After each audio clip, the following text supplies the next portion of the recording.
Salve, salve galera do InfectoCast, aqui é o Klinger. E aqui é o William. Hoje a gente vai gravar mais um Dose de Ataque sobre um antibiótico que a gente gosta muito de usar, que é a linezolida, né, William? A gente gosta bastante, só tem um probleminha logo de cara, não é dos mais baratos. Exato, e não é todo lugar que a gente vai encontrar a linezolida.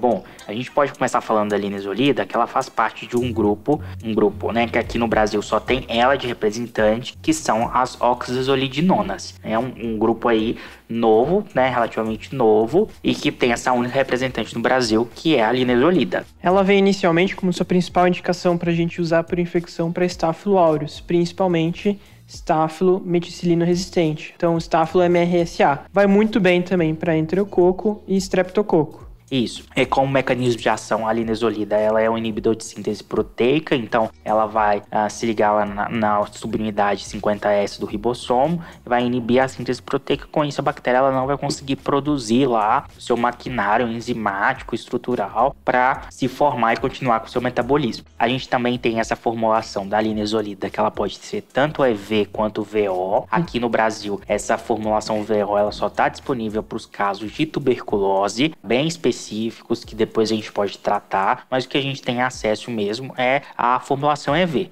Em outros países é mais comum essa formulação VO, que pode ser utilizado aí para bastantes coisas. De uma maneira geral, então, ela cobre esses gram-positivos. A gente esquece dessa formulação VO dela, né, porque a gente quase não usa. Para algumas situações ela seria muito prática, mas infelizmente é fora da realidade. Algumas pessoas às vezes importam, mas ela é muito cara.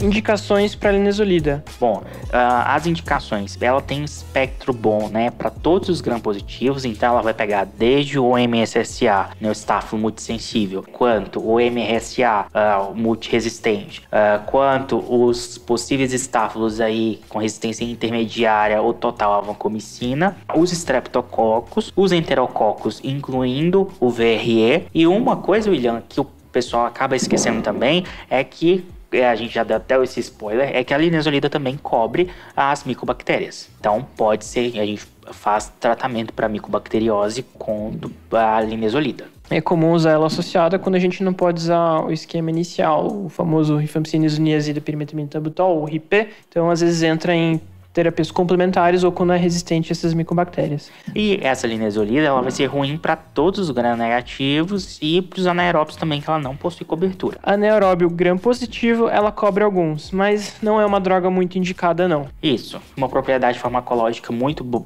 importante dela é que ela se distribui muito bem nos tecidos, né? Quando você absorve a linezolida por via oral ou quando ela é administrada, né, endovenosa, ela distribui muito bem nos tecidos e ela fica pouco deficiente, vamos dizer assim, na corrente sanguínea. Então, no caso de infecção de corrente sanguínea, a gente ainda precisa de mais estudos para a gente martelar esse uso da linezolida, apesar da gente utilizar com bastante frequência para infecções de corrente sanguínea. De uma forma geral, indica-se que você, num primeiro momento, prefira a vanco ou até mesmo teicoplanin, nesses casos de infecção de corrente sanguínea. Existem algumas diretrizes europeias que até deixam você usar a linezolida para infecção de corrente sanguínea. Mas lembrando que é uma droga possível, mas não vai ser só primeiro motivo que você vai usar. Ela é muito mais usada para infecção de pele, partes moles. Você pode também usar para osteomielite e vai muito bem também para infecção de órgãos. De uma forma geral, pneumonia é muito bem indicado. Exato. Ela também é uma molécula muito pequena, tem uma excelente penetração, né? Apesar de não ter tantos estudos assim para tratamento de meningite. Porém, ela tem uma boa penetração no sistema nervoso central. Então, a despeito da vancomicina, que vai ter aquela questão de PKPD, que pode ser errático, essa farmacocinética entre as pessoas, a linezolida você garante que vai ter uma boa penetração. Em outras palavras, para meningite até dá para usar.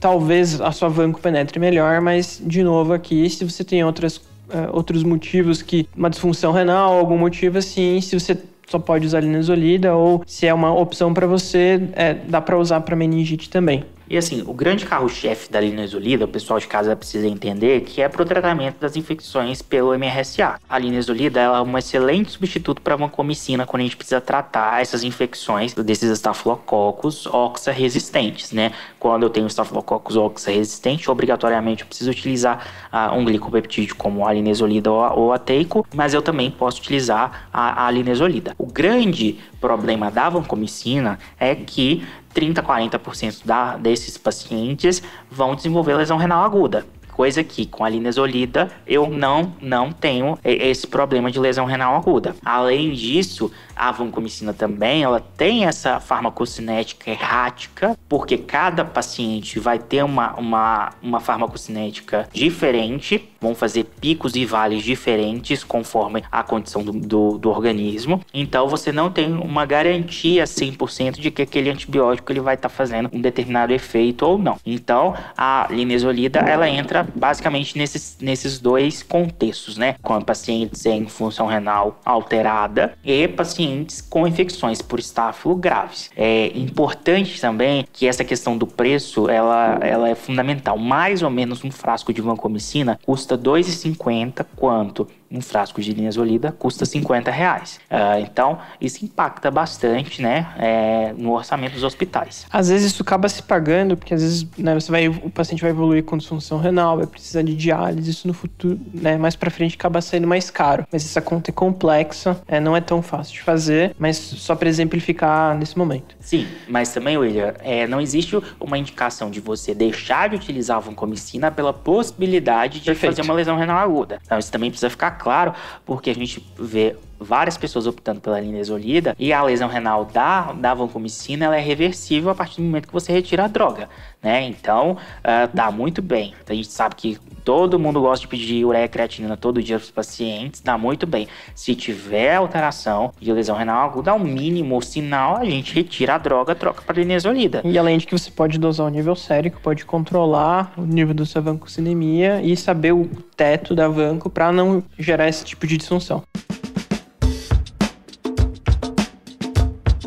Como usar a linezolida? Então, geralmente elas já vêm num pacote pronto, de 600 miligramas. Geralmente, esses pacotes eles vão ter em torno de 300 ml. Então, aqui já fica a primeira dica. Talvez, num paciente que você esteja querendo fazer um controle de volume, um pouquinho mais de volume comparado aos outros antibióticos. A maioria das formulações é de 600 miligramas, mas para infecções de pele a gente até poderia usar uma dosagem um pouco menor. Não existe correção para função renal, então para a maioria dos pacientes você vai usar 600 de 12 em 12, não precisa ajuste para função renal. Então tá aqui a vantagem dela, não tem disfunção renal, não precisa ajuste para função renal. E para a gente finalizar, agora a gente falar sobre a respeito dos efeitos colaterais. O efeito colateral de cara mais comum da linezolida é a mielossupressão reversível que ela vai causar. Então ela pode fazer desde uma pancitopenia, até mesmo somente uma plaquetopenia, mas uma mielossupressão aí que é reversível quando você tira a droga. Então não é comum, paciente que fica aí mais de 7, 10 dias utilizando a linezolida, eu vou ter essa mielossupressão, mas você tirando a droga, ela volta aos níveis normais de contagens. Lembrando que esse efeito colateral é mais comum quando a gente usa a droga por mais tempo, então entra naquilo que a gente falou dos pacientes com tuberculose, que são os que a gente vai usar durante meses a nossa droga, esse risco aumenta bastante, e em pacientes dialíticos que acabam tendo um certo acúmulo de droga. E uma percepção minha, na neonatal também, os recém-nascidos também, eles fazem muita mielossupressão, que deixa os pediatras loucos, e a gente tira a linezolida, volta a os níveis normais. Como nos próprios amigos pediatras falam, usa vanco mesmo, que a criança é forte, depois recupera a função renal. Brincadeira, viu? Bom, gente, eu acho que é isso. Tem mais alguma coisa que você queira contribuir? Acho que é isso aí, pessoal. Beleza, valeu. Falou.